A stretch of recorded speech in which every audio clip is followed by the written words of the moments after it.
Marami ang humihingi ng reaksyon, komento, o damdamin. Damdamin ko sa issue ng impeachment na naihain laban sa akin. Sa kabila ng aking mga naging pahayag ukol sa planong impeachment sa mga nakaraan na buwan, ang tanging masasabi ko na lamang sa puntong ito ay God save the Philippines.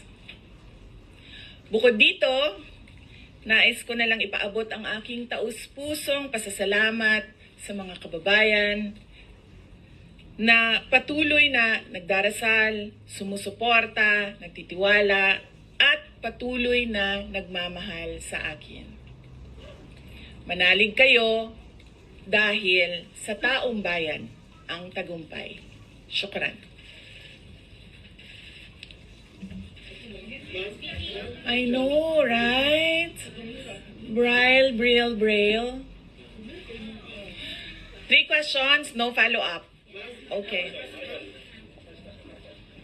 Oh. Ay, ayaw ko na. I'm okay. Tapos na tayo. Diba? Maraming salamat sa oras ninyo. Magandang umaga. Oh, yeah. Yes. Happy Val. Oh, basing on the palakpak ng mga kasamahan ko sa Office of the Vice President, okay naman sila.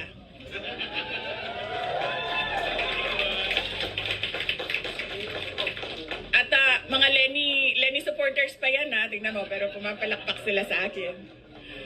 No, Valentine's? Yes, Valentine's.